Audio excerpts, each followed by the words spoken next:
momento em que tudo parecia perdido, o braço esquerdo do Rei dos Piratas se levanta e salva o Luffy de um ataque fatal. Além disso, a história envolvendo as armas na frente do trono vazio é revelada e parece que até mesmo Zoro e Sanji vão ter problemas lutando contra os cavaleiros. No fim, está parecendo que a guerra que o governo mundial vem se preparando por séculos finalmente vai começar e por enquanto não existe nada nem ninguém que possa impedi-los. O capítulo começa exatamente de onde paramos. Após utilizar Vohu, a espada do vazio, para perfurar o Luffy, Imu empurra o chapéu de palha contra uma árvore e o prende nela. Em contrapartida, o Luffy não consegue fazer nada, pois a arma que está cravada nele tem a habilidade passiva de sugar a energia vital de tudo ao seu redor. Algo que nós já havíamos notado desde o momento em que Imu a invocou. Afinal, todas as árvores em volta dele começaram a morrer. Essa cena no começo foi muito rápida, porque enquanto isso acontece longe dali, o próprio Usopp, sem perceber conscientemente, sente através do próprio Haki da observação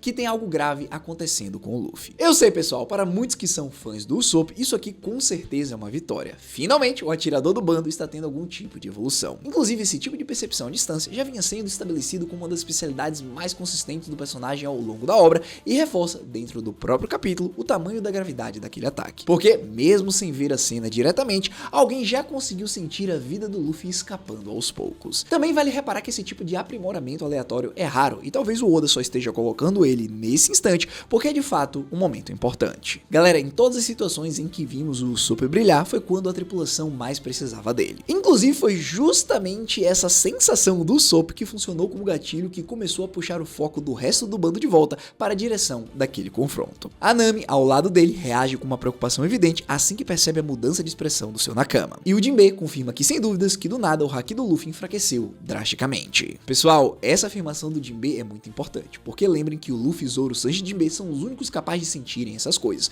uma vez que eles são treinados nos hakis da observação e do armamento. Ou seja, para o Usopp perceber antes de algum deles é de fato um bom sinal. Parece que ele finalmente vai ter o upgrade tão esperado. Dito isso, vamos seguir, porque agora nós somos levados para uma parte onde nós vemos o Frank e o Brook tentando fazer a Gunko acordar. Aparentemente, o Usopp e o Ragnir estão preocupados que agora ela está solta e que pode voltar a atacar a qualquer momento. E é exatamente nesse contexto de discordância e tensão crescente que um Svara aparece no céu, trazendo Harudin, o Chopper e a Gerd até a posição onde o Lock e o restante do grupo se encontram feridos. Assim que eles chegam, a Gerd corre direto para perto do Lock e pede para que o príncipe mostre os ferimentos para ela, porque ele está em condição crítica. Nesse momento, o Harudin começa a se lembrar das palavras do ancião Geru, que mandou ele ir atrás do Luffy, porque ficar no vilarejo não ia ajudar em nada. Afinal, o verdadeiro inimigo era a pessoa que apareceu em Elbaf. Diante disso, o Harudin pergunta para o Lock se o irmão sabia quem era aquela tal pessoa e, surpreendentemente, o Lock diz que sabe. Porém, antes que ele pudesse dar uma resposta, nós voltamos para a cena onde o Imu continua a humilhar o Luffy. O governante, nesse momento, invoca uma nova arma chamada de Fragarashi. Acho que eu pronunciei certo. Essa é a espada do deus do mar, e o Imu utiliza ela para perfurar o Luffy uma outra vez. Em contrapartida, o Chapéu de Palha, ainda preso pela primeira lâmina, agora recebe esse segundo ataque sem nenhuma chance real de escapar. E é nesse estado total de impotência que o Imu decide continuar a provocação,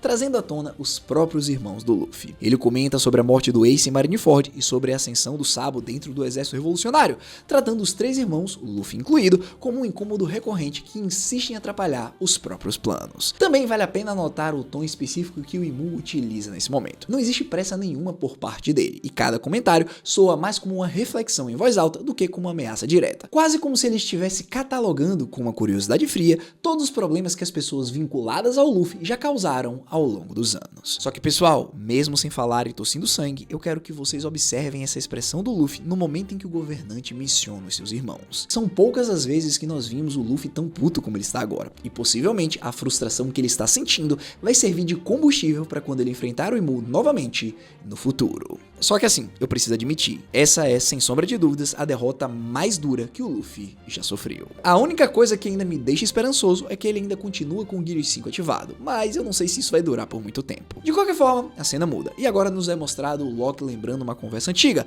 logo após a morte do Rei Harold, envolvendo o Shanks, o Jaru e o próprio Gaban. Nesse flashback, o Shanks tenta conter a fúria do Lock, que buscava vingança imediata contra o governo mundial pela morte do seu pai. Ali, o Shanks explica que aquele ataque específico nunca foi o verdadeiro objetivo do governo, e sim parte da preparação para uma guerra muito maior e que ainda estava por vir. Com isso, e diante da descrença geral dos que estavam ali, incluindo a alegação revelação de que o próprio governo mundial nega publicamente a existência de qualquer rei único, o Shanks confirma com total seriedade que quem manipula tudo por trás das cortinas é justamente o tal próprio Rei do Mundo. Galera, esse momento posiciona completamente a compreensão do Loki sobre o próprio inimigo. Aquilo que ele estava tratando como uma vingança pessoal contra uma entidade sem representante único, na verdade apontava para uma figura muito maior. Essa revelação também reforça uma ideia que a própria comunidade já vinha comentando. Se o Shanks já sabia havia anos da existência real de Mu, isso implica um nível de conhecimento sobre o governo mundial que poucos outros piratas no mundo inteiro possuem. Esse flashback também explica retroativamente uma postura antiga do Shanks que a gente já vinha comentando várias vezes, que era a cautela extrema do Ruivo em relação a qualquer confronto direto contra o governo mundial,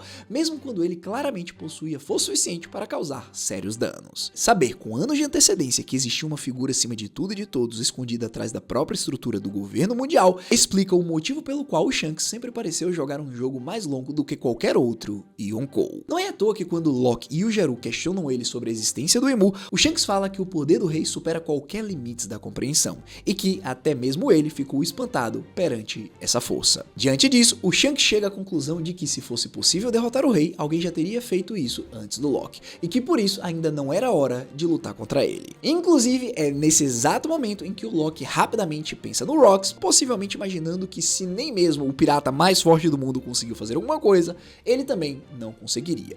Mas mesmo assim, ele resolve ir embora. Então, voltando para o presente, o príncipe admite que naquela época ele não conseguiu encontrar o Emu e que se aquela pessoa em Elbaf realmente é o rei do mundo, essa é a oportunidade perfeita para derrotá-lo. Com isso, ao ouvir tais palavras, o Harudin responde que essa é uma ideia irresponsável, mas que ele não vai ser contra, afinal, tudo que importa agora é a vingança pela morte do pai deles. Enquanto essa conversa estava acontecendo, os outros chapéus de palha estavam ouvindo e o Ragnir começa a gritar. Segundo o Chopper, o esquilo estava dizendo que ele congelou a Gunko porque ela era perigosa. Diante disso, o Brook reage praticamente na hora, defendendo a Gunko e dizendo que ela possivelmente estava sendo manipulada. No fim, ele pede um pouco de paciência, porque aquela mulher é como se fosse uma filha para ele. Galera, nesse momento isso gera uma cena de tensão mais leve, quase cômica entre os dois, porque o Ragnir rapidamente pensa no Brook e na Gunko e não consegue entender como o esquilo é pai de uma humana. Diante disso, todos nós precisamos concordar que esse embate pequeno carrega um peso emocional muito maior do que aparenta à primeira vista, considerando o quanto a própria identidade da Gunko como Princesa Shuri já reabriu várias feridas antigas do Brook envolvendo o reino de Hesperia,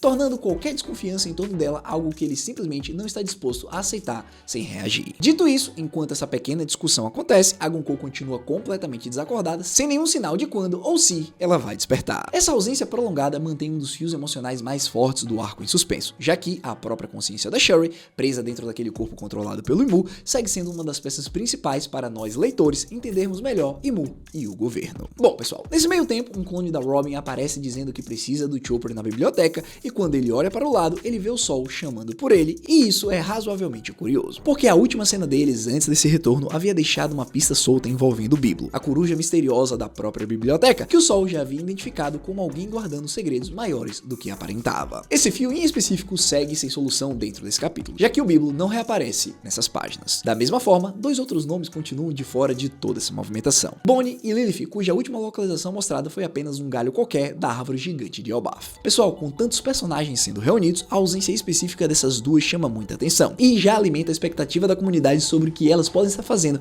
enquanto o resto do grupo se movimenta. A Lilith, em especial, já demonstrou ao longo do próprio arco carregar recursos praticamente imprevisíveis dentro da própria mochila, o que torna qualquer ausência prolongada dela um convite direto para uma especulação sobre uma futura entrada surpresa. Já a Bonnie, por sua vez, segue sendo uma das poucas peças no tabuleiro capaz de alterar o próprio estado físico dos aliados utilizando o futuro distorcido, o que também mantém ela relevante mesmo sem aparecer diretamente nessas páginas específicas. Bom, de qualquer forma, de volta ao confronto principal, Imu invoca uma outra arma, o machado de Xiantian, e diz que dessa vez ele não vai apenas perfurar o chapéu de palha. Diante disso, a cena muda novamente e a atenção se volta para o Zoro, que enfrenta diretamente o Sommers. O Zoro está atacando usando o mesmo estilo de 3 espadas do Rei do Inferno, o mesmo ataque que ele usou para derrotar o King durante o ano, mas dessa vez o resultado é completamente diferente. O Sommers, agora empunhando uma nova espada batizada de Espada da Ira, consegue repelir o ataque e empurrar o Zoro para trás com facilidade. facilidade. Eu preciso dizer que esse resultado me surpreendeu completamente, porque significa que a luta não vai ser tão rápida e o braço direito do Luffy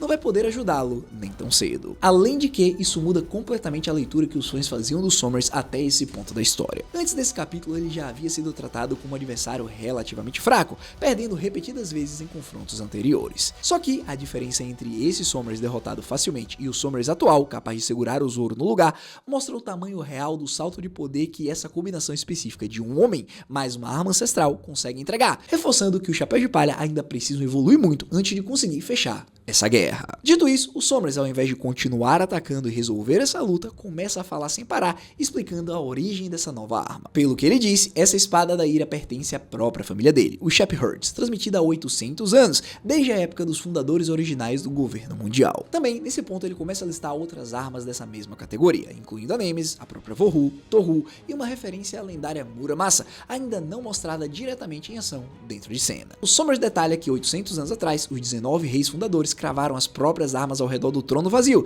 selando entre eles um pacto de igualdade. Ele diz que essas mesmas armas representam o próprio poder utilizado historicamente para subjugar o mundo inteiro, e que Imu, utilizando o seu homem, ressuscitou elas e as deu para os seus cavaleiros utilizarem. Pessoal, esse detalhe me fez pensar em algo interessante. Já que essas armas parecem visualmente mais impressionantes em combate do que as réplicas exibidas dentro do próprio trono vazio, é possível que aquelas peças expostas publicamente sejam apenas cópias ou símbolos cerimoniais, enquanto as armas reais permanecem guardadas o tempo inteiro, escondidas dentro de uma dimensão à parte que só Imu consegue acessar, sendo liberadas apenas quando ele decide utilizá-las em combate. Esse detalhe específico também reabre uma pergunta mais ampla sobre a própria estrutura do governo mundial. Se cada uma dessas 19 famílias fundadoras guarda uma arma lendária própria, isso sugere que o equilíbrio de poder entre os dragões celestiais nunca foi tão uniforme quanto a própria propaganda oficial sempre tentou vender. Algumas dessas famílias aparentemente sempre carregaram armas poderosas e lendárias, escondidas atrás de décadas de luxo e decadência aparente, esperando o momento certo para serem reativadas. E isso também reforça uma leitura mais ampla sobre a própria filosofia dos reis originais. O pacto de igualdade mencionado pelos Sommers nunca precisou significar igualdade de poder real entre as famílias, apenas um acordo formal de convivência dentro do próprio topo de hierarquia mundial. 800 anos depois, essas mesmas armas voltando à tona sugerem que aquele equilíbrio sempre foi na prática apenas uma fachada sustentada por um arsenal que a maioria do mundo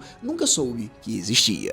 Bom, vamos seguir, porque na sequência direta desse mesmo momento, o Kirihan recebe a própria arma herdada pela família dele, a lança Longinus, também chamada de Lança dos Mandamentos Sagrados, conectada à linhagem Rimoshifu. Só que, diferente do confronto entre o Zoro e os Sommers, o capítulo não mostra diretamente um choque entre o Kirihan e o Sanji. A cena entrega apenas uma reação do Sanji observando aquela lança de baixo, sem qualquer clash direto sendo narrado nessas páginas específicas. Só que, eu preciso ser sincero, o próprio desenho da arma já impressionou só pela estética, com direito a chamas negras percorrendo a lâmina, um detalhe visual que reforça o quanto essas armas antigas carregam uma identidade própria. Fora que também crava que para vencer algo desse nível, o Sanji vai precisar de alguma forma não só despertar o Haki do Conquistador, como também vai ser necessário controlá-lo a um ponto de que ele consiga revestir os seus ataques nesse poder. Talvez possamos ver nos próximos capítulos as chamas negras do Sanji contra as chamas negras do homem que o Kirihan está utilizando. E isso é algo que eu quero muito ver. Agora, de volta ao confronto entre Imu e Luffy, a violência atinge o próprio limite. Imu se prepara para cortar a cabeça do Chapéu de Palha e diz para ele se sentir orgulhoso e grato, já que ele vai ser morto pelas armas que fundaram o mundo. Dito isso, o Luffy, já sem qualquer luz nos próprios olhos, permanece completamente incapaz de reagir, enquanto Imu se prepara para o golpe final. E é exatamente no instante em que o machado estava prestes a acertar o alvo que Scopper Gaban surge entre os dois, interrompendo o ataque bem no último segundo,